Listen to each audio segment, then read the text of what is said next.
امام علی علیہ السلام کی خدمت میں ایک شخص آیا اور عرض کرنے لگا، یا علی، مجھے رات کو نیند نہیں آتی اور صبح اٹھتے ہی چہرہ سوجا ہوا رہتا ہے، بس یہ کہنا تھا۔ تو امام علی نے فرمایا، اے شخص، رات کو سونے سے پہلے پیٹ بھر کے پانی نہ پیا کرو اور نہ ہی آدھی نیند میں اٹھ کے پیٹ بھر کے پانی پیو، کیونکہ جو انسان دن کے وقت مناسب مقدار میں پانی نہیں پیتے تو یوں ان کے جسم میں پانی کی قلت رہتی ہے، اور وہ رات کو پانی پینا چاہتے ہیں لیکن نیند سے اٹھ کے پانی پی کے سو جانے سے وہ پانی انسان کے جسم اور گردوں پہ اثر کرتا ہے، اور اس سے نہ ہی انسان کی نیند مکمل ہوتی ہے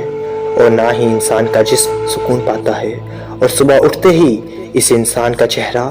سوجا ہوا رہتا ہے، اس کے وجود میں تھکاوٹ باقی رہتی ہے۔ اے شخص، اگر پرسکون نیند چاہتے ہو تو دن کے وقت زیادہ پانی پیا کرو اور سونے سے کچھ دیر پہلے پانی پہ سورہ کوثر پڑھ کے پی لیا کرو، اور نہ ہی سوتے وقت پانی پیو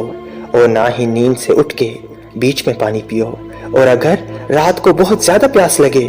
تو صرف اتنا پانی پیو کہ تمہارا منہ خشک نہ رہے۔ اللہ کے کرم سے تم پرسکون نیند بھی پاؤ گے اور تم ہزاروں بیماریوں سے دور رہو گے، اور تمہارا چہرہ بھی پر رونق رہے گا۔